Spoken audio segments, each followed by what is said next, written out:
All right, ladies and gentlemen, welcome to another wild and woolly edition of Torah Studies. It is great to see you all. I've taken the liberty of muting everybody. If you have a question, feel free to unmute yourself. Also be ready, because at any moment I might call on you to read a text, and if I do, you should be ready to read a text. If you want, you don't have to, but we like to go around and share the Torah love. Okay, so Mike and Sarah, it's great to see you. Adina Malka, it's great to see you. Chazan Ben, it's great to see you. Ray, the birthday girl, it's great to see you. David, it's good to see you. David, it's great to see you. Oyona, great to see you. Jay, welcome. First time Torah studies. Woo, we love it. Steve, welcome. Linda, welcome. Karen, it is great to see you. Hey, see? I knew it. Joy, it's great to see you. Fran, it's great to see you. Dror, it's great to see you. I don't see Nate, but I'm sure he's here in spirit. No. Okay. Sandrine, it's great to see you. Mike and Sarah, it's great to see you. Maybe I already said hi. I forgot. Marnine, it's great to see you. Yes. Hey.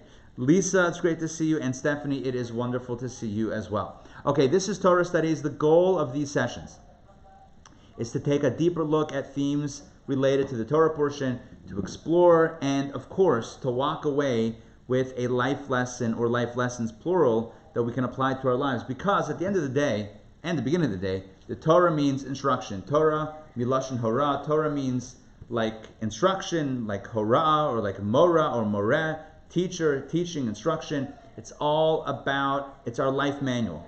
So if we're studying Torah and not walking away with something applicable for our lives, we're doing it wrong. We got to keep on digging until we reach some pay dirt. And when I say pay dirt, I mean something that affects your life right now, July 8th, 2020. So that's the goal for tonight's class. So we're going to speak about some incredible themes.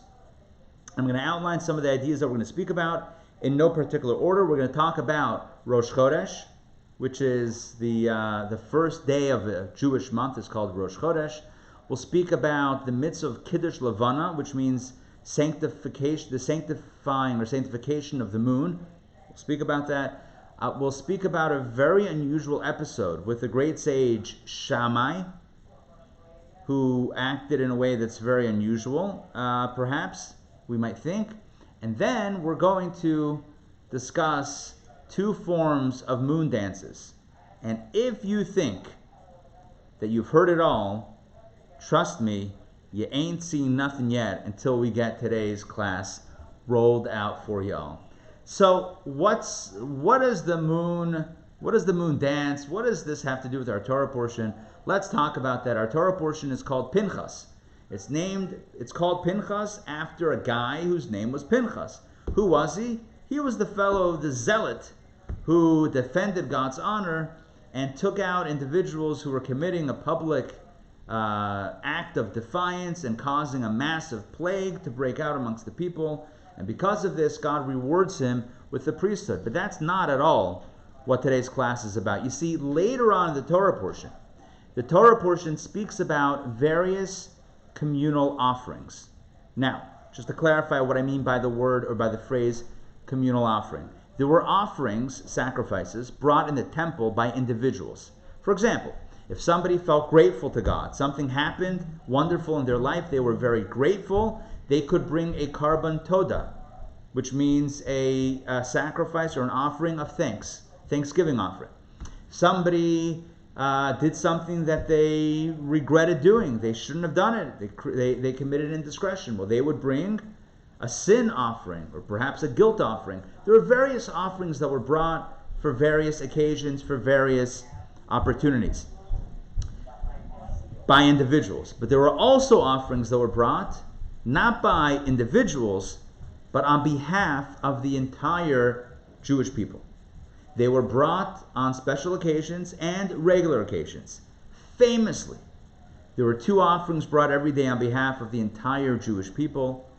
They were brought one set of offerings in the morning and one in the afternoon. This is known as the karban tamid, which means the consistent offering. It was brought every single day without exception, even if no individuals had, and of course that was nearly impossible, that no one would have an opportunity to bring an offering, but let's just say theoretically that no one had an opportunity, no one individually brought an offering, Nonetheless, there would always be offerings brought in the morning and in the afternoon on behalf of the entire congregation. Where did they get these animals from? There was a communal fund.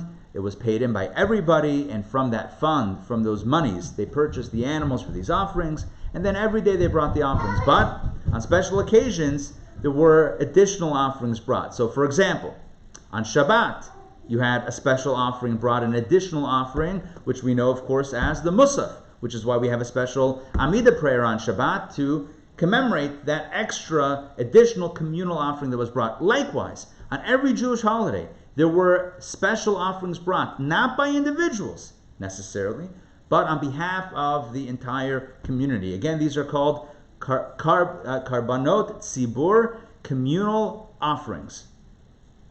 Every day, every Shabbat, every holiday, so Passover, a special offering on behalf of the people. On Shavuot, on Sukkot, all of the major holidays, special offerings brought on behalf of the entire nation. There was also another opportunity when these communal offerings were brought in a special way, and that is Rosh Chodesh. What is Rosh Chodesh? Rosh Chodesh is the first day of the new Jewish month. So, we are right now in the month of Tammuz, and we're approaching tomorrow, actually, tomorrow is the 17th day of Tammuz, which, by the way, is a fast day. Of course, I always ask the question, why do fast days go so slow? But I digress. But in a few weeks, we're coming up to Rosh Chodesh Av, the first day of Av, which will lead into Tisha B'Av, the 9th of Av. May it be transformed into Day of Joy with the coming of Mashiach. May it be speedily in our days, Amen. But let's talk about the upcoming day of Rosh Chodesh. So in 2 weeks, we'll be celebrating Rosh Chodesh. Yesterday was the 15th day of Tammuz, right in the middle of the month. Today is the 16th, tomorrow is the 17th. So what happens on Rosh Chodesh? So back in the day in the temple, when you had either a Mishkan, a tabernacle, or a temple, they would bring Numbers chapter 28, verses 11 through 15. Ray, if you don't mind, please get us started with this reading. Need to unmute yourself? Yeah. And on the beginning of your month, you shall offer up a burnt offering to God, 2 young bulls, 1 ram, and 7 lambs in the first year, all unblemished. 3/10 of an ephah of fine flour as a meal offering, mixed with oil for each bull, and 2/10 of an ephah of fine flour as a meal offering, mixed with oil for each ram, and 1/10 of an ephah of fine flour mixed with oil as a meal offering for each lamb, a burnt offering with a spirit of satisfaction, a fire offering to the Lord. Perfect, good. Now let's continue because we have a little bit more of text. Okay, continue. And their libations. What am I on?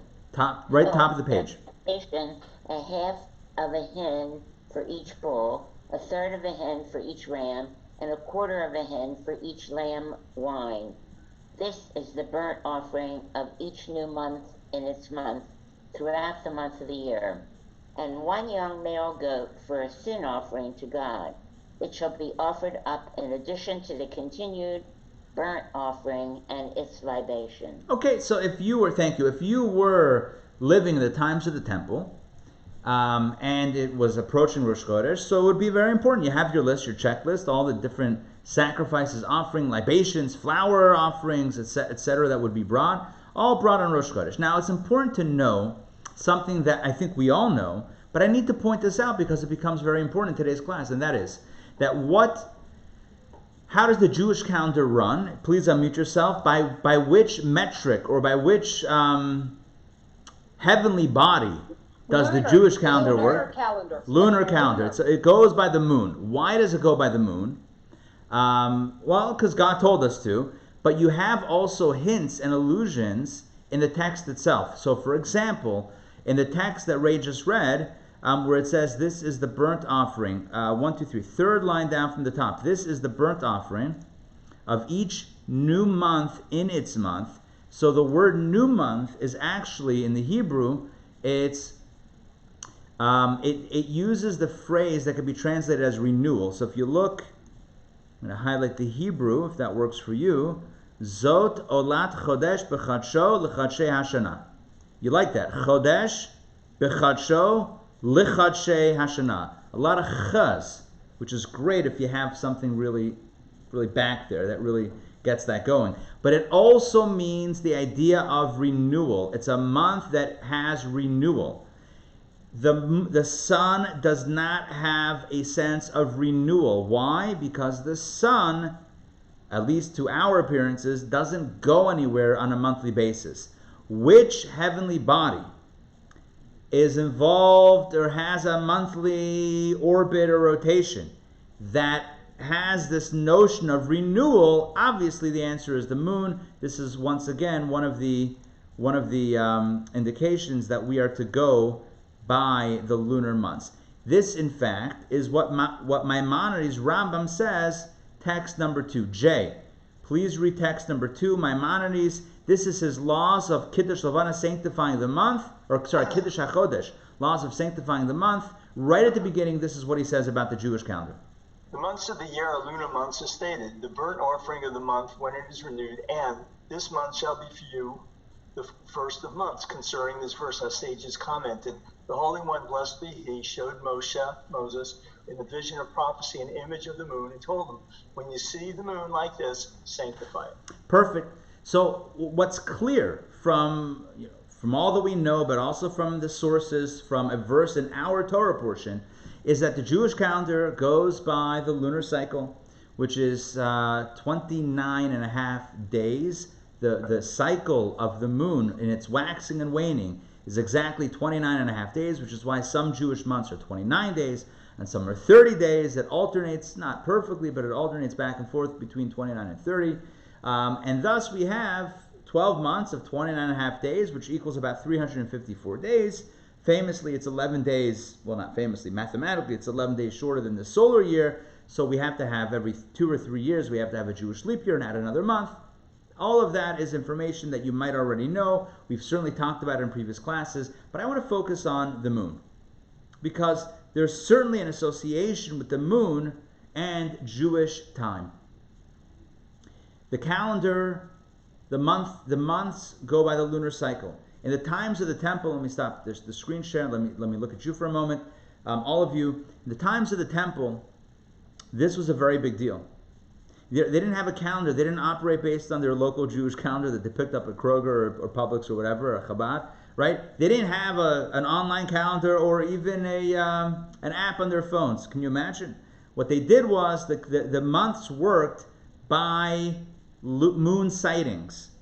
The court would be waiting for witnesses. So the first half of the Jewish month, the moon is getting bigger, bigger, bigger, bigger. It's waxing. And then from the 15th and on, it wanes, it gets smaller, until it disappears. Now, of course, it doesn't disappear, but it disappears from sight. We can't see it. The moon is absent. At the moment that the moon once again reappears in the sky, that's an indication that that a new month has begun, a new Jewish month has begun. The Jewish month... Yes? I'm sorry to interrupt. Let's Linda. So hang on. So the new moon on a Gregorian calendar is going to be the dark of the moon. But that's not when Rosh Chodesh is. You're saying it's the first sighting of the sliver of the waxing moon. Correct. It's the first... Yes, okay. Exactly. It's the first sighting of the moon after it has gone dark, so to speak, after it hasn't been able to be seen. Now, it's interesting because back in the day, in temple times, when they had a Sanhedrin, a high court, one of the functions of the court was every month to interrogate witnesses that would come in, that would say, last night, or maybe they had court open at night. Remember Night Court, that show? So they had a court open, and they would have witnesses that would come in and say, we saw, the references are quick here, you gotta always be paying attention. We saw the moon, this is what it looks like, this is what it looked like, and it looked like that in the sky. And the court would say, the judges, Maimonides speaks about this, the judges would say, where were you standing? What were the weather conditions? standing where you were standing, which direction were you facing, and which direction was the moon, which way was it facing. They had all of the astronomical calculations. They knew exactly where the moon would have been. Therefore, they were able to really interrogate the witnesses to make sure that they were legit. If they were legit, you had to have 2 kosher witnesses to testify about the moon. They would then establish Rosh Chodesh, first day of the month. And that's how the Jewish calendar worked for hundreds and hundreds of years, for centuries. The Jewish calendar worked with eyewitness testimony and a court proclamation. That's how it rolled. Which is why, by the way, there are Jewish holidays in the diaspora that are 2 days, whereas in Israel they're only 1 day. It's a throwback to this model, to this system, when in Israel they would know about the first of the month before the word spread to the diaspora, to the Jewish centers outside of Israel.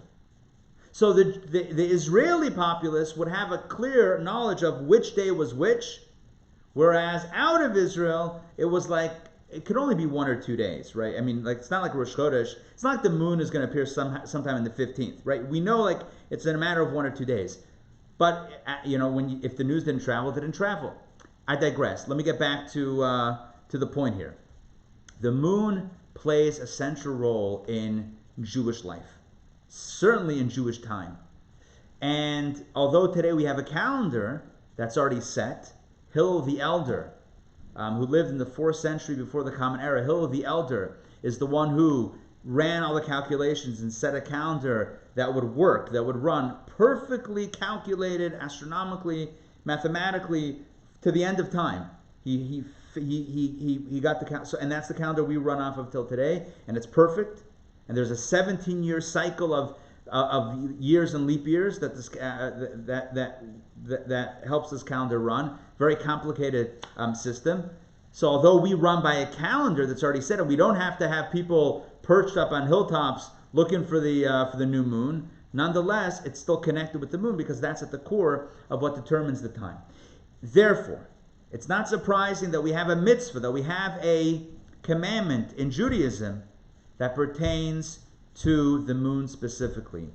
This, some of you know, I believe some of you might not know this, but this mitzvah has to do with the moon, not Rosh Chodesh. It has to do with the moon. It's called Kiddush Levana, or Birkas Levana, which is translated as the sanctification or the blessing of the moon. Once a month, we go outside our homes at night, we stand under the sky, we look up at the moon and begin to howl. Joking, that is not what we do. No, that is not at all what that mitzvah is. The mitzvah is to open up a prayer book, look at the moon, and you start thanking God for creating the heavenly bodies, including the moon. By the way, misconception alert, we do not pray to the moon. We do not bless the moon. We don't do any of that. You might call it sanctification of the moon, call it whatever you want. The meaning is we're thanking God for the moon. I really want to make sure that no one misses that point to think that, Judaism worships the moon. Nope. That's not at all what happens. Open up your local prayer book and take a look at the liturgy. No one is praying to moons. That's not how we roll. We pray to God, and we're thanking God for giving us the sun and the moon and the stars, but specifically the moon, because we're very much connected with the moon, because that's what God helps guide our time. That's how God determined that our time be guided. Let's look at some rules and regs of Kiddush Levana, the sanctification of the moon. When does it happen? Before we jump in, let me tell you. We do it from the 3rd of the month until the 15th of the month. So from when the moon is now decently sized, it's day 3, so there's something to look at. Chabad custom, by the way, based on Kabbalah, is you wait till 7 days. But legally, 3 is good. We want to wait till it's really gesund and stark, really, something to really sink your teeth into, so to speak, until the 15th, because then it starts waning. Now it's on the decline, too late. So, but in that window, either day 3 to 15 or day 7 to 15, that's when you go outside at night and say the special blessing, the special prayer service. I'm going to share my screen with you, once again, so we can explore some of the laws regarding Kiddush Levana. take a look-see at the screen. This is coming from Kitzur Shulchan Aruch, the abridged version of the Code of Jewish Law. All right, Linda, please go ahead, if you will, and read this text. And there I was texting you something. Sorry. Oh, no worries. No worries. Okay, I'm good. Here we go. We are obligated to sanctify the moon each month. This is only done when it is only night, when the moon shines in the sky and one can actually benefit from its glow. If it's covered by clouds, the blessing is not recited unless the cloud is very thin and sparse. If one started reciting the blessing and the moon was then covered by clouds, the blessing is concluded. If one estimates that they will not be able to conclude the blessing before the moon will be covered, they should not start. The blessing is recited only outside, specifically not under a roof. If there is no clean place or any other extenuating circumstance, the blessing can be recited indoors by the window. The optimal time to recite the blessing is on Saturday night after Shabbat while dressed in Shabbat finery. However, if Saturday night will fall out to be 10 days after the beginning of the month, or there is any other concern that the blessing will not be able to be recited then, we do not wait. It is best to recite the blessing with a crowd of people, as great crowds bring glory to the King. Oh, and that answered my question to you. Never mind. If it should be done in a public? Well, no, was it like every night between the 7th and 15th, or one night? It's one night, sometime in that range. Yeah, one night. So you do it one night. Typically, the custom is to do it on a Saturday night. Right after Shabbat. So right after Saturday night services in synagogue, so before people go home, the custom is, if it's between 3rd and 15th or 7th and 15th, you would go outside. You would send a rep outside to check. You got to check to make sure it's not cloudy. If it's not cloudy, they would come in right before the end of the service, say, "Folks, we got the green light." Everyone would go outside, grab their prayer books, and it's about a 5-minute service, and it's really lovely. We're going to focus on a few passages from this service, from this prayer service, that are really interesting, and they're going to raise some questions, and we're going to get to some incredible ideas tonight, including all of the aforementioned themes that I teased at the beginning of the class and in the email. Okay, let's fast forward to the next text. Okay, text number 4. Oh, take a look. This is part of what is said in the prayer. Joy. Dr. Maxey, please read text number 4. May it be your will, Lord my God and God of my fathers, to fill the defect of the moon so that there be no diminution in it, and may the light of the moon be as the light of the sun, as the light of the 7 days of creation, as it was before it was diminished. Thank you. So it's interesting because, again, clearly we're speaking to God. We don't speak to the moon. That never happens. We're speaking to God about the moon, and we say, "God, please, we have one request. We have one request. Please fill the defect of the moon. Fill the defect of the moon so that there be no diminution in it. And may the light of the moon be as the light of the sun." Really? This is my question now. Cue my question. Really? That's what the big ask is? Right? No, the world is fine. Everything's fine. Let's give the moon a little bit more light. That's it? That's the whole ask? There's no bigger problems to solve in the world? Everything's A-okay? We're worried about the light of the moon? And what does that even mean, to fill the defect of the moon? So, I'll tell you that. So let me explain what's going on and what this reference is. There is a famous Jewish teaching based on the verses in Genesis that originally, when God created the luminaries in the sky, the sun and the moon, they were two great luminaries. Both of them were great, the sun and the moon, equally as bright, equally as luminescent. And then our sages say, the moon came to God and said, "God, you can't put two kings can't share one crown, right? You can't have two luminous bodies, two luminaries in the sky operating in the same space. Doesn't make sense." So God says to the moon, "You're right. Go make yourself smaller." Lech miut es atzmacha. Go make yourself smaller and diminished. And so it is. So it was. That the moon is now smaller in stature, smaller in size, and of course, doesn't have its own light. It reflects the light of the sun. It does not radiate of its own on its own. This is a result, according to Jewish tradition, from the moon speaking up. Now, famously, the moon said to God, "What? I had a good point. You're punishing me. What is this? You can't speak out? Reprisals? Right? There are laws now that have, whistleblower laws.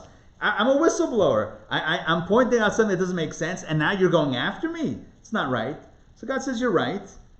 So because of that, I'm gonna make you prominent. The Jews will set their calendar according to you." So the moon is thrown a bone, so to speak. But in text 4, what we just read inside, every month, once a month, every month, we say a prayer. We thank God for the moon, and we ask that God once again fill the moon up, fill the defect of the moon, right? V'lo yiyava shum miut. It should not be small anymore. It should be as big as the sun once again as it was at the beginning of creation. That's literally what the prayer says. As the light, may the light of the moon be as the light of the sun, as it was before it was diminished. That's literally what we say in the prayer. My question still stands: Is that really that important to ask? And what's the deeper meaning of this ask? But before we get to a deeper understanding of this specific request, a part of this prayer liturgy, I want to mention one more point that is very interesting. And that is, there is a Jewish custom, especially when you're with others. It makes it a little bit easier. When you're with others, or even alone, no one's going to judge, especially because no one's around to judge. We are supposed to engage in a dance. Hence the phrase, the moon dance, that we're talking about in this class. You're supposed to have a dance, do a dance, when, or at the conclusion of reciting this prayer. You thank God for the moon, and you're supposed to do a little kazatzka, a little dance. That's what it says. So the question is, why? What's with the you're outside, it's at night, you're praying, you're thanking God for the moon. We're asking that the moon be big again. Okay, that's weird, or whatever. That's a new. What's the point of that? And then second of all, what's with the dancing? So we have two questions so far. Why are we asking that the moon be large once again? For question number one, and question number two is, what's the deal with the dance? Right? What's the deal with the dance? All right, we're just getting started on the really good stuff. One more interesting thing. One more very interesting point to point out, and that is in the liturgy. We don't have the whole liturgy. It would take too long to go through the whole thing. There's a line that is repeated 3 times, and that is David Melech Yisrael Chai V'Kayam. I'm going to read this very short text. David, king of Israel, is living and enduring. One of the most famous lines in Jewish liturgy. It's a famous song. David Melech Yisrael Chai Chai V'Kayam. David Melech Yisrael Chai Chai V'Kayam. David Melech Yisrael Chai Chai V'Kayam. David, king of Israel, is living and enduring, and we say it at Kiddush Levana, the sanctification of the moon. And the third question is, Ma Kesher? What's the connection? What's the connection between the moon and the blessing, thanking God for the moon, and David, king of Israel, is living and enduring? What does that even mean? So we have 3 questions to recap. Question number 1, what kind of request is it that we're asking that the moon be large once again? Question number 2, why are we dancing? Question number 3, why is David mentioned here, and what is the message? What is the connection between these themes? Okay, so we have a lot of questions, and the questions seem a little scattered perhaps, but they all focus on one episode, on one experience, which is the sanctification of the moon. So therefore, our goal tonight is to tie everything together. So if you're wondering where this is going, don't worry, we're going to tie everything together in a very neat and incredibly mind-blowing package. But first, let's talk about the deeper symbolism of the moon's waxing and waving. Waxing and waning, not waving, that would be a different type of experience. If the moon is waving at you, we should talk after the class. What is the deeper significance of the waxing and the waning of the moon? In Jewish thought, it's explained that this captures the arc of Jewish history. The waxing and waning of the moon captures the experience of Jewish history throughout the ages, where there have been times when Jews were on the rise, when the Jewish people were building up and ascending to an incredible degree on every level, spiritually and physically and economically, etc. And then you had times in Jewish history when there was a decline, when there was a waning of the Jewish experience. In fact, the Medrash shares something beautiful. I will read this Midrashic passage. It's a little bit long. I'm going to read it. It's text number 6. Follow along, please, as I get this the page up. The moon starts to wax at the beginning of the month and continues to grow stronger until the 15th day of the month. From then on until the 30th, it wanes, and on the 30th day it is no longer visible. Take a look at this. The Medrash, written 2,000 years ago, compares the cycle of the moon, 30-day cycle of the moon, to Jewish history. The Jews, too, waxed for 15 generations. I don't know how this word got in there, related to this week's Torah portion, but not at all what it says in the Hebrew. From Abraham, should not be Tzalafcha, from Abraham until Solomon. 15 generations from Abraham until Solomon. Abraham started to shine. Isaac, you can keep a running count, 15 generations. Abraham started to shine, Isaac continued. Jacob increased that light, and after him, Judah, Peretz, Chesron, Ram, Aminadab, Nachshon, Salmon, Boaz, Obed, Yishai, David. With the rise of Solomon, the Jewish moon reached its zenith. From there on, the kings started waning. The son of Solomon was Rechavam. His son was Asa, Abijah. Avia. Avia, his son, was Asa, and thereafter Asa was Yoshaphat, Yehoram, Achaziah, Yehoash, Amaziah, Uzziah, Jotham, Ahaz, Hezekiah, Menashe, Ammon, Josiah, let's continue, and Yehoiakim. With the arrival of Zedekiah, about whom it is stated, and they gouged out the eyes of Zedekiah, the light of the moon was completely diminished. So again, the Medrash says that there's an arc. There's an upward swing and a downward swing when it comes to Jewish history. From Abraham until King Solomon, that was the rise. Yeah, there were bumps along the road, but in general, things were on the rise, and the zenith, the apex, the pinnacle of the Jewish experience was with King Solomon. There was peace, like Shlomo, his name indicated. There was peace in Israel. There was a temple, the first holy temple was built, and life was good physically and spiritually. But after Solomon, everything began to decline, ending, of course, with the destruction of the holy temple and the exile that we find ourselves in currently, and for the last 2,000 years. So there's an up and a down. And now we understand the deeper significance.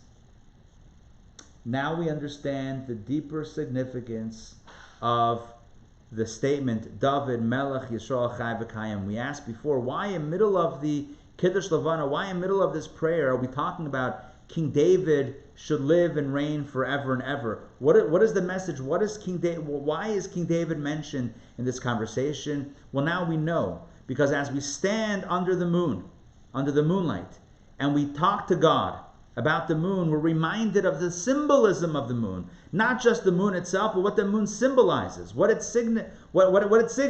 And what the moon signifies and symbolizes is the story of our people. And the story of our people is a very difficult one. There are moments of glory, but also moments of tragedy. There are moments of grandeur and moments that were very sorrowful. And our request standing under a bright moon and talking to God is, God, don't forget about our people. And don't forget about the dynasty of King David. And once again, let the Davidic dynasty rule, bring Mashiach, and bring some hope and salvation, bring a renewal back to our people. Let us shine once again and get out, emerge from this darkness of exile and shine once again. So as we encounter the moon and the cycle of the moon, we're looking at the, kind of like the upswing of the moon and then the downswing of the moon. We're reminded of the same parallels in Jewish history, and so we ask that God turn things around for us and give us what we need. This makes sense.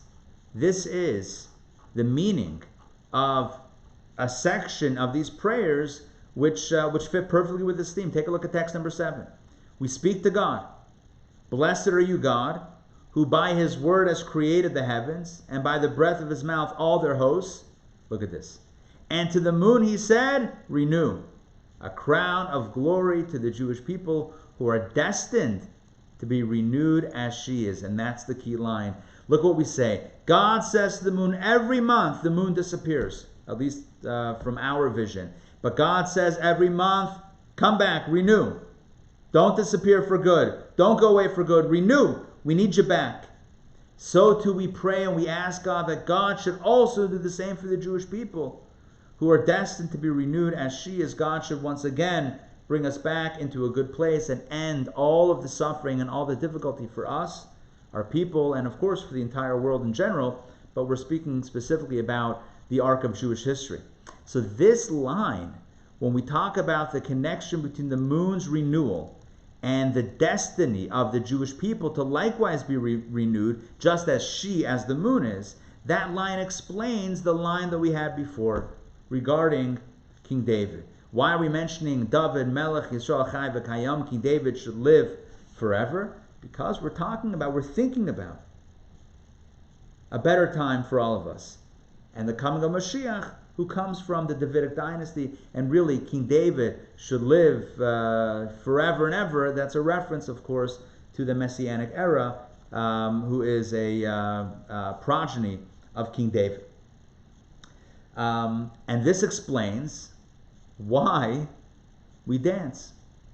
This explains why we dance. Why? Because when we're thinking about a future time and a better time, what better opportunity? What better thing is there to do than to dance and celebrate? Take a look at what the Ramah, Rabbi Moshe Isserles, who very, very significant scholar and involved in the codification of Jewish law, in the Shulchan Aruch and the Code of Jewish Law. Take a look what he writes in text number 8. We recite David, king of Israel, is living and enduring, for his dynasty is compared to the moon, and it is destined to be renewed like the moon. Exactly what I just told you. This is coming from the Ramah, from the Code of Jewish Law. This is what he writes. We say David, king of Israel, is living and enduring. Why? Because his dynasty is destined to be renewed like the moon, to come back again with the coming of Mashiach. Israel will be reunited with her husband, God, so to speak, husband, as the moon is renewed with the sun. It is for this reason that we rejoice and dance during the sanctification of the moon, much like the joy of a wedding. So now we have pretty much all of our questions, all 3 questions answered. Question number 1 was, why are we asking that the moon's blemish, or the moon's the miut, the diminishment of light be filled, and the moon should shine once again like the sun? Is that the biggest concern that we have? Aren't there other concerns? The answer is no. Symbolically, that's exactly what we're talking about, because the moon, once again, becoming as bright as the sun, what that means is that which waxes and wanes, that which has had moments of greatness, but also moments of depression, so to speak, that should once again rise and be in a good place. And that's our hope for our people and really for the whole world. It's a messianic prayer. It's a messianic wish. And what other prayer could you ask for? What better thing that you could ask for than a better time, world peace, right? The restoration of all that's good and blessed. So that answers question number one. Why are we asking about the moon's light? It's not about the moon. It's about all of us, and it's about getting to a good place. Second question is, why are we mentioning? Second question was, why are we dancing? The answer is because we're thinking about what it's going to look like when the moon is complete once again, i.e. when we get back to a good place. And why mention King David and his dynasty? Because again, this is a prayer for Mashiach, for a better time. So all of this should bring out, we're far from done by the way, but all of this should bring out a deeper understanding of the Kiddush Levana prayer, where we're speaking to God. It's not just about the moon. The moon's, it's great to have the moon, right? It's certainly good. It's if not for the moon, where would people do moonwalks, and where would we be aiming for? It's good. So it's good to have a moon. But every month we should go and thank God for the moon. It sounds a little maybe once a year, maybe once every decade. Every month you're standing outside thanking God for the moon. And not for the sun, not for the stars, the moon specifically. What's the big deal? Now you have an answer. Why? It's not the moon. It is, but it's what the moon represents, which is our story. The moon is the only thing that we have that so clearly waxes and wanes, and that's our story. And we say to God, just like you're bringing back the moon, right? It was gone, and now it's back. Bring us back. Bring the world back. Make the world a better place. Bring joy back on people's faces. Heal all suffering and all tears. Dry up. Bring Mashiach. That's worthy of a prayer. And that's worthy of a hope for the future. And when you believe in it, you're going to dance. Because how could you not dance? All right, so that's all first explanation. We're going to go even deeper. Okay, we're just getting started. I know I'm looking at the time. Don't worry, we're just getting started. We have another way of looking at this. And that is, it's not just talking about the long march or the long arc of history where there was an upswing and then a downswing, and we're looking forward to once again getting to a good place. The renewal of the moon, so to speak. It's not just that. It's not just on a historical level or on a national level. This is a personal drama. This is a personal story. Let me explain. There's a story in the Talmud about a fellow who wanted to convert to Judaism. And he went over to the sage Shammai. You know what? Let's read it inside. Let's take a look at this inside. Text number 9 from the Talmud Tractate Shabbat. It happened that a certain heathen came before Shammai and said to him, "Convert me on condition that you teach me the whole Torah while I stand on one foot." Thereupon Shammai chased him away with the builder's measuring tool that was in his hand. Okay, many of you have heard this story before. I'm just going to point out the obvious. This is a bizarre story. Can I say that? I just did. This is a strange story. First of all, you have this guy who says, "Convert me on condition that you teach me Torah while I stand on one foot." What does that even mean? What, he wants the Cliff Notes? Why does he say specifically while I stand on one foot? What's the meaning of the 1 foot business? And why is Shammai chasing him away with a builder's measuring tool? What? He was doing construction. He had like a tape measure or a yardstick. What nearby? What is it? What does this even mean? What's going on here? I want to share with you an explanation that will blow your mind. Guaranteed. Guaranteed. What's the difference between 1 foot and 2 feet? And what did the fellow mean? He wants Judaism on 1 foot. You see, life is comprised of good moments Life is comprised of happy moments and not so happy moments. Moments where we feel connected with our purpose and moments that we feel disconnected. Moments of clarity and moments of ambivalence. That's life. Life is complicated. Things aren't always clear. So what this fellow wanted was to be promised by Shammai that life would always be good. That for him, he would always be blessed. And that he wouldn't have any doubts or any questions or any 1 foot. Not 2 feet where you can have an up and a down. Right? 2 feet signifies the notion of up and down. Right? A balance between one direction and another direction. This fellow said, no, I don't want a 2 feet Judaism. I want a 1 foot Judaism. I want a monolithic Judaism, a Judaism in which there's only good and it's only nice and it's only, rainbows and peaches and cream and only wonderful times. And what does Shammai say? That's not the way God built the world. Shammai pulls out a measuring stick, a builder's measuring stick. And with this, he's not going to bop him over the head, God forbid. Shammai's not a violent guy. Shammai is trying to indicate to him that God embedded in the fabric of the universe this yin and yang, these ups and downs. In life will always have ups and downs, moments of ecstasy and moments of agony, whether they're spiritual or whether they're physical. The reality is that no one is impervious, no one is bulletproof, no one has the ability to avoid challenge in life. Life is like a Ferris wheel, up and down, a roller coaster. Right? Use whatever analogy you want. Life has ups and downs. Life has 2 feet. Life has 2 sides, 2 possibilities.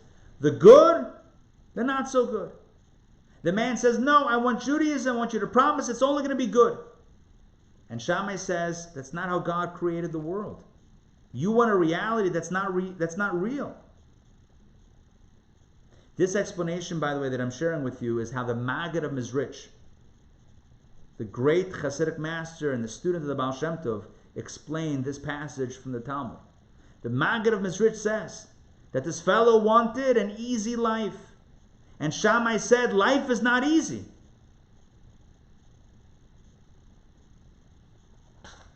This is the moon dance of life. What is the moon? The moon waxes and wanes, ups and downs. And the message is not just about Jewish history or world history. The message is about you and me right now.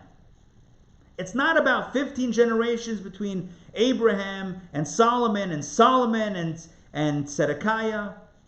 It's also that. But it's also about us right now in 2020. July 8th, 2020. How's your life? How's today?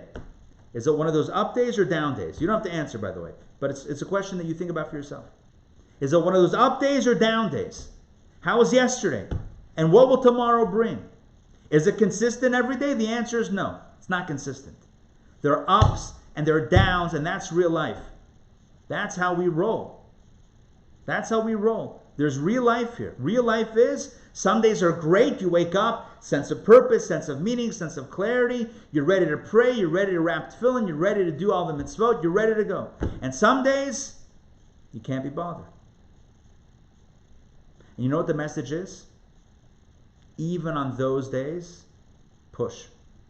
Even when the going gets tough, push anyway.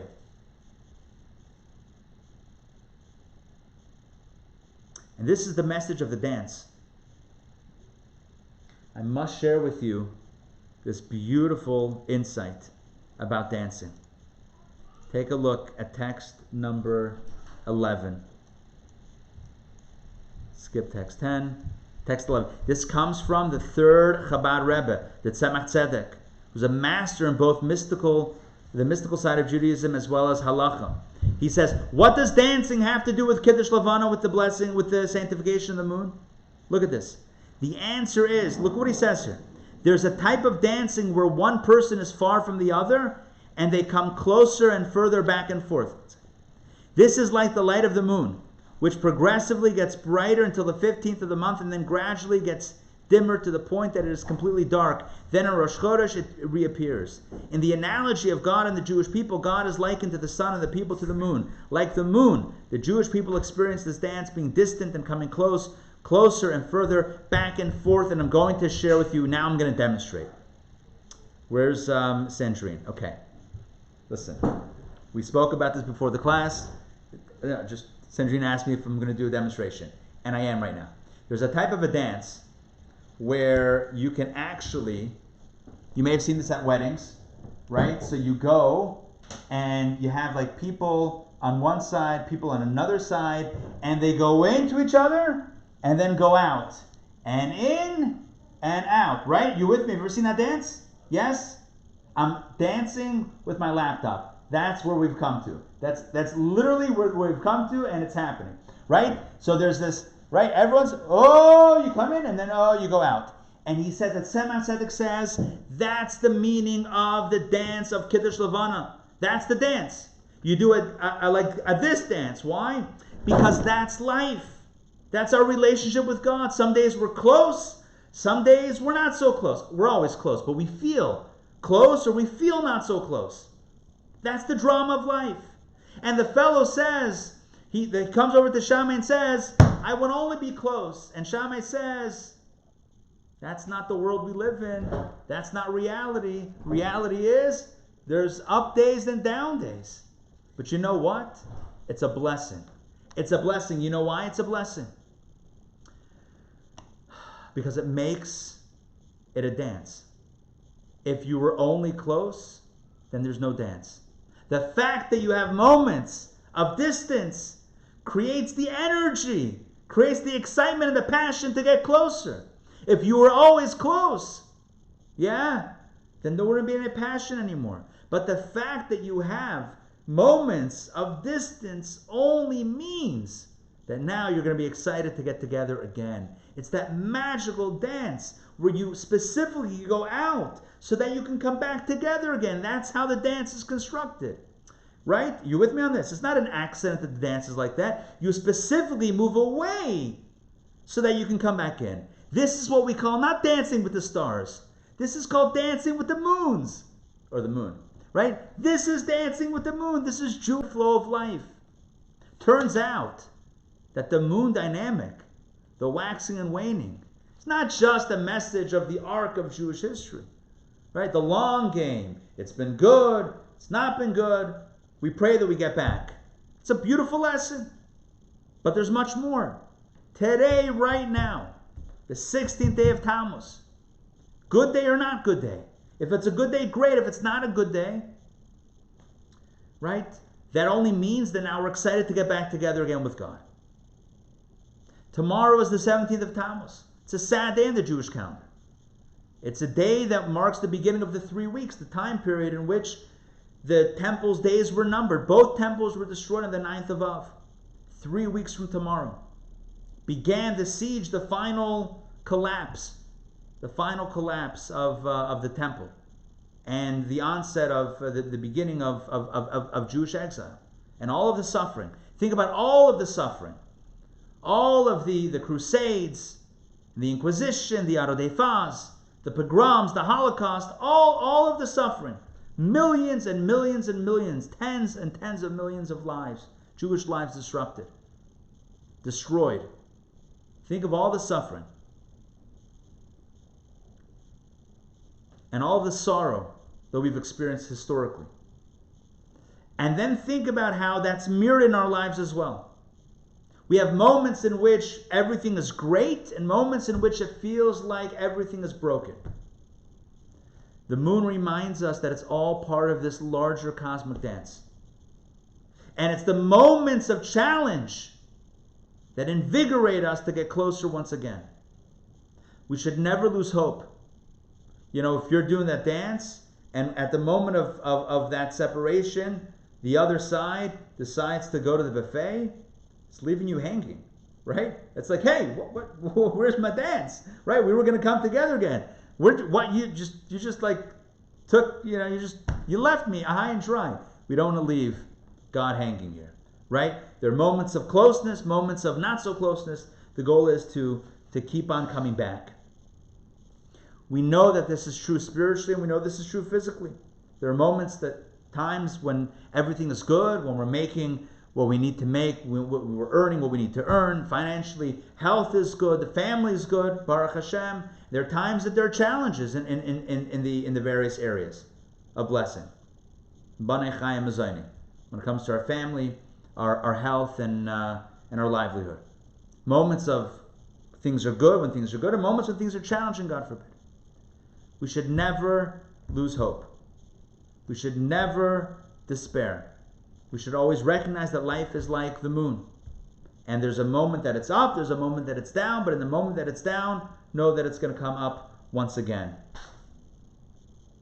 Let's look at text 14a. We're going to close this class out, don't worry, we're going to close it out soon. I must share with you a few more texts.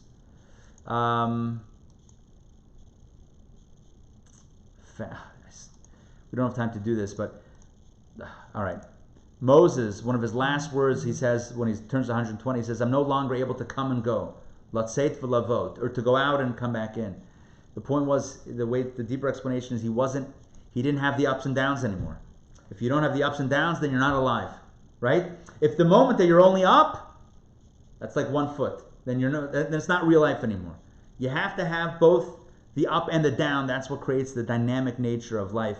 King Solomon talks about how time for this, time for that, right? Different natures of life. Take a look at what the previous Rabbi writes. A person does not stay consistently in one place. Rather, their situation changes from time to time. This applies in a physical regard. At times one is wealthy, at times poor, at times successful, at times not. Sometimes a person excels in one area, but not another. It also applies spiritually. Not all times are equal. At times one's minds and heart are more open and capable. At other times they are less so. We see this in a daily sense as well. One day a person awakens happy, in good spirits, with a clear and calm mind, able to grasp well what he studies and able to pray with passion and fervor. Another day he awakens downtrodden and disheartened for no apparent reason, unable to focus in study and prayer. So look what he says. Yet one is not to be discouraged by this. Rather, carry on with divine service, and eventually the low will bring a greater high than before. And the point is, it's a greater high than before. Because the fact that you were distant makes that closeness all the sweeter. The fact that you had that moment of separation makes the closeness all that much more dear. And this is the way that God designed life, as Shammai told the person who wished to convert with the builder's measuring tool. God embedded in the fabric of the universe that there will be ups and downs. Don't get too down with the downs, because you're only about to get close and high once again. Finally, although this is real life today, we're never satisfied with this current state of affairs. Because in the prayers that we spoke about, in our prayers of Kiddush Levana, the sanctification of the moon, we clearly ask God, we clearly request from God that what? That the moon should no longer be diminished. That it should be as bright as the sun, which means that it should be consistent. You know what that means? No more waxing and waning, no more ups and downs, no more ins and outs, no more dance. In other words, life, we ask, should be like the fellow who approached Shammai envisioned. Life on 1 foot. We ask God, enough of the dance, the in and out dance. Yeah, there's value in it. But can't we want only closeness? And you might say, yeah, but what kind of dance is that? There's no passion. Don't worry. The mystics tell us there's another dance. I told you tonight we have 2 dances. One dance was the in and the out dance. There's another dance, and that is the circle dance. In a circle dance, think about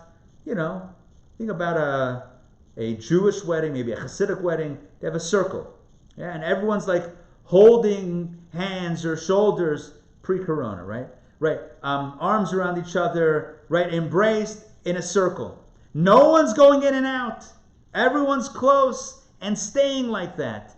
That is what we hope for in the Messianic era, that there will still be passion, there will still be growth, there will still be a fervor and an excitement, but it's not going to be born of hardship and suffering. It won't be born of pain or the disconnection. It's going to be born only, fueled by positivity, begetting more positivity, begetting more positivity. In other words, we ask God that God change the pattern of the universe. You're the builder. Take your tools and do something else. Create a different paradigm where you don't need the pain to appreciate the joy, where you don't need the separation to appreciate the closeness, where you can have only good and good feeding off good and good only leading to something better. Are you with me on what I just said? Yes? And that's what we ask by Kiddush Levana. We appreciate the dance of the in and out. We appreciate the moon, but we say, you know what, God? You're capable of much more. We have full faith in you. You can make it good and then better without disappointment in between. And that's ultimately the deepest dance, the messianic dance of Kiddush Levana, the sanctification of the moon. And with this, we are going to read the final text. Let me find it and close out tonight's session. The Rebbe Maharash, the fourth Chabad Rebbe, writes the following, text 16. Regarding the era of Mashiach, it is stated, As tismach besula b'mochel, the maiden will rejoice with dance. The reference is to a certain type of dance, which is a circle, called akarahad. This dance does not, I don't know if that's Yiddish or Russian, I'm not sure. This dance does not have any steps of distance. Right? You're not moving away. It's a circle dance. And this represents the future time when there will no longer be any distance from God. That is what we ask. We tell God, yes. We know that pain builds character, separation. What's the language? Makes the heart grow fonder. What is that? What makes the, someone unmute yourself. What's the Absence makes the heart grow fonder. Thank you. Absence, we know, right? We know that absence makes the heart grow fonder. And all that is true in our current paradigm. But we ask God once a month. We ask God under the bright light of the moon. We say, look, the moon is coming back. Make the world beautiful once again. Make it perfect once again.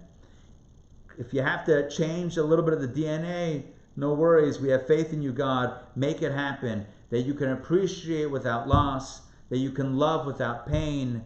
That you can have blessings without the opposite. That you can appreciate life without death. And we ask that God bring us all of the blessings and only blessings and more blessings. And may we experience the ultimate blessing, which is the coming of Mashiach, the Messianic era, at a time when there won't be any peace. Where there will be peace. There won't be any hunger. There won't be any war. There won't be any suffering. There won't be any jealousy or animosity. There will only be peace and love and connection and divine consciousness. May this be very soon. May it be immediately in our days. And let us say, Amen. Thank you very much for joining me tonight for Torah studies. I hope you enjoyed our little trip to the moon, discussing and exploring Kiddush Levana from different elements. If I had to recap it in 15 seconds, we had two primary explanations of Kiddush Levana. One that looks at Jewish history, one that looks at our personal lives. Both were about the waxing and the waning. Ultimately, we ask God that come to a stop, and we only have the blessings that we all need. All right, any questions, comments? Oh, Rabbi, I'm curious about Hillel's calendar. When the calendar ends, so we know when Mashiach's coming? That was Nostradamus. No, but I thought you said Moshe's calendar was good. I'm kidding. No. He went to the year, I believe he went to the year 6000. Sorry, I believe he went to the year, I think he went to the year 6000. So that's why we know Mashiach is coming soon? We know Mashiach is coming soon because that's what we believe in. We don't need any, the cynical joke where there was once a guy who came to a town, a Jewish town, and he sees there's a big tower at the edge of town. He looks at the tower, he sees a guy sitting at the top of this watchtower. He says, "What are you doing?" He's like, I'm watching. What are you watching for? I'm watching for Mashiach. I'll be the first one to know when Mashiach is on the horizon. He says, would they pay you for this? He's like, not well. So why do you do it? There's great job security. That's cynical. See, that's a cynical approach.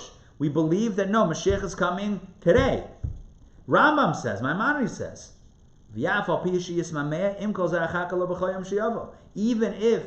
though Mashiach may delay, nonetheless, I wait for Mashiach's arrival every single day. We anticipate it. Today is the day.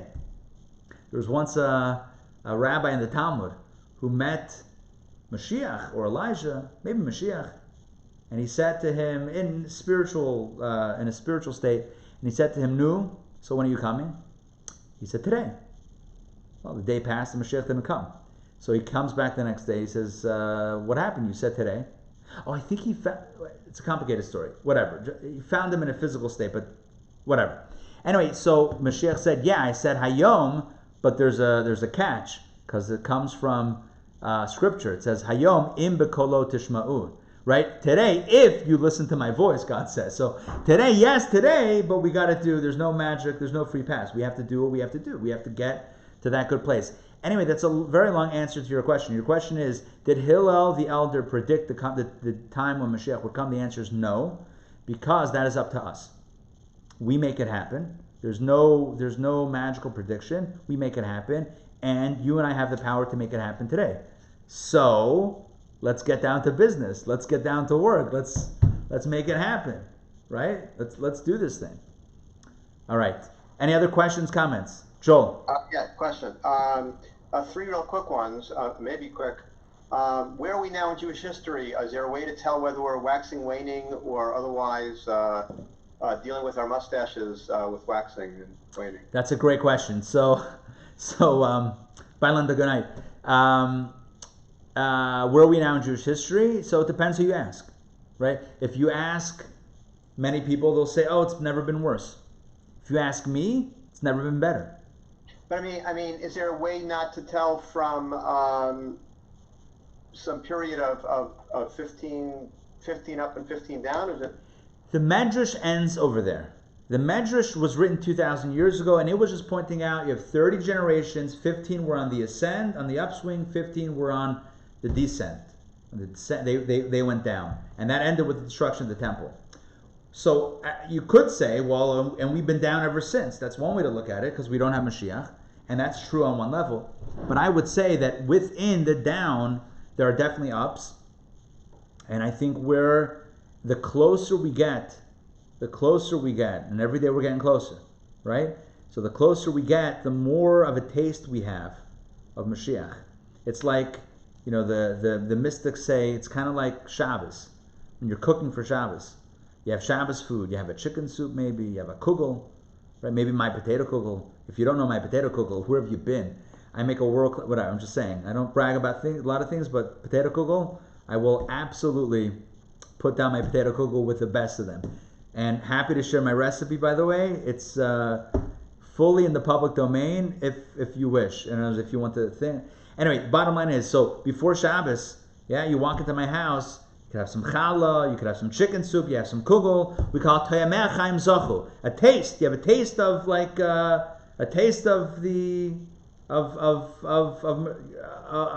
of deliciousness, right? Taste of the world to come. And so that's what we do Erev Shabbos, right? We eat some. It's actually a mitzvah to eat some of the food before Shabbos that you're making for Shabbos. On a practical level, it's so that you can, because you can't cook on Shabbos, you have to make sure that it's good, right? So you have to taste test it first, but also on a deeper level, you're drawing from the spirit of Shabbos into the mundane, into the week, into Friday, so you're adding on Shabbos to the mundane, you're transforming Friday into a taste of Shabbat. The same thing is true with history. We find ourselves now, if every millennium, if every 1,000 years corresponds to one day, which it does, so we're now late Friday afternoon. Which means, this is why, by the way, the Kabbalists explain why Kabbalah in the later generations has been opened up. Why? Because when Mashiach comes, all of the secrets will be revealed. So we're now tasting some of the kugel, i.e. Kabbalah, right? We're tasting some of the secrets before. That's what we're doing. Anyway, so I don't know if that answers your question, but I felt like that's what I wanted to say to your prompt. Can I sneak in another quick one? Sure. You said, I don't know if there's any significance or not, or it's just the way it was phrased, but you said that the moon will be restored to shining like the sun. Yeah. But the moon reflects and the sun shines. So was the moon supposed to be shining at one point and did. Not now? It did. Was something like that? It did. No, it did. Not something like that. Exactly like that. Okay. It was shining originally. Luminary? Huh? It was a shining luminary and not a reflective thing? Yeah. If you want, let me show you something. Chabad, Genesis. Let me Google something here. Let's look at. I'm going to find the verses. I'm going to find the verse that talk about the luminaries. Okay, here we go. Let me share my screen with you. We did a very quick search here, and now I want to show you some text. Can you see my screen? Yeah. Take a look at verse 16. This is Genesis 1, verse 16. So it's like first chapter. And God made the two great luminaries. How many great luminaries were there? Okay, the great luminary to rule the day and the lesser luminary to rule the night. How many great luminaries were there? If they're both luminaries, then they're two. No, one second. The first half of the verse says God made two great luminaries. The second half of the verse says the great luminary to rule the day and the lesser luminary to rule the night. So how many great luminaries were there? According to the second half of the verse, one. So the way it's understood, maybe even Rashi points it out. Let's toggle Rashi quickly, because this is the power of the website. Rashi's commentaries show.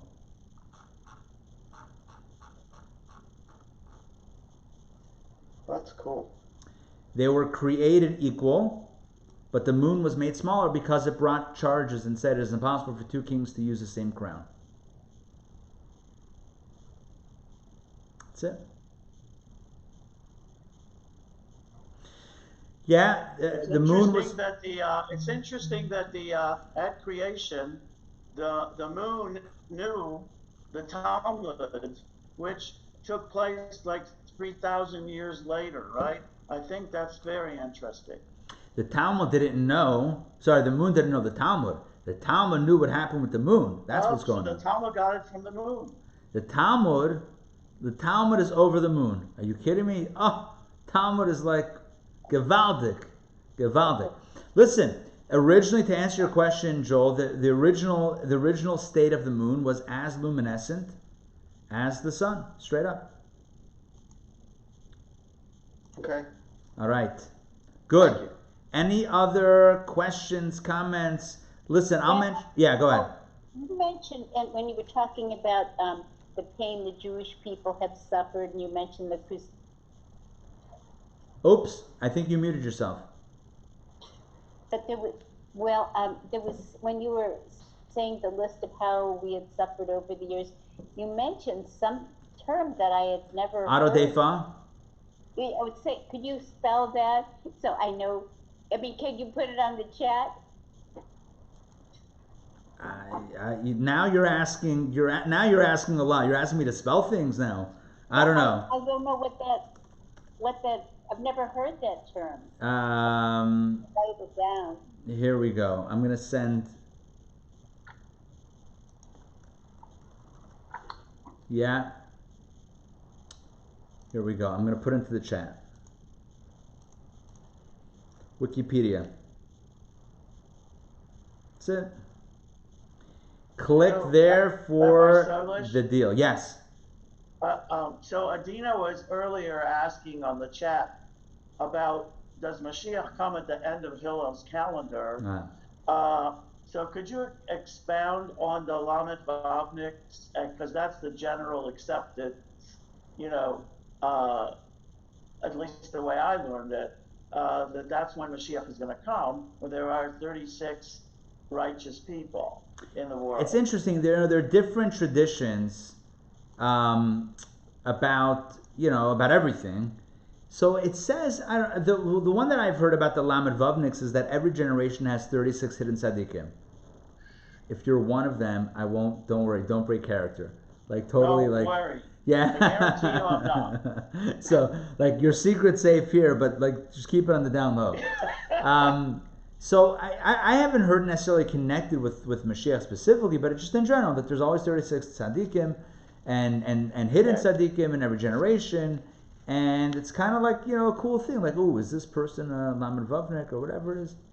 I don't know. I haven't heard it necessarily connected with, you know, who's going to be and how is it going to be with the coming of Mashiach. But look, we believe that we have the power to bring Mashiach.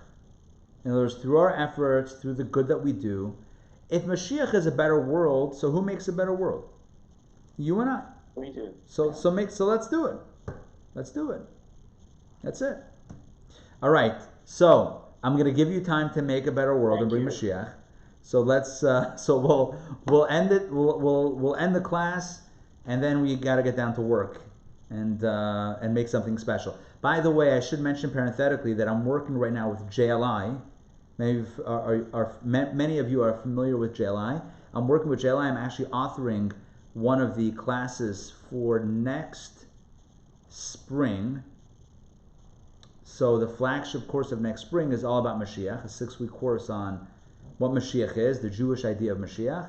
The class that I'm working on, that I'm writing right now, is about the history's progression, how all of the ups and downs throughout history are really all part of the upward trajectory toward Mashiach.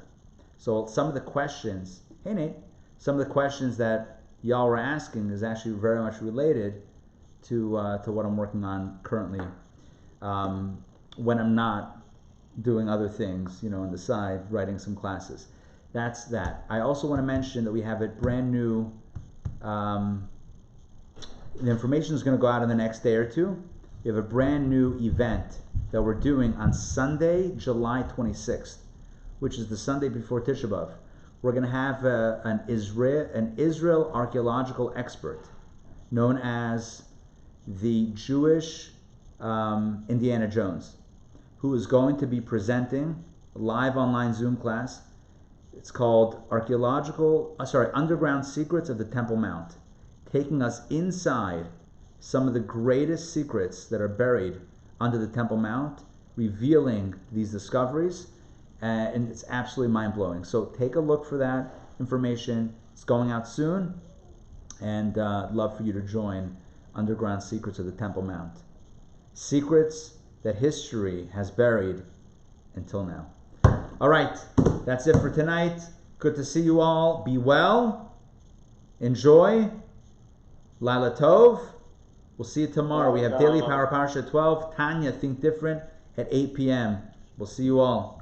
Take care. Pleasure. See you all. Oh, hold on. One second. Reva wants to say bye. Say bye. There you go. All right. Bye. All right. We'll see you all. Take care.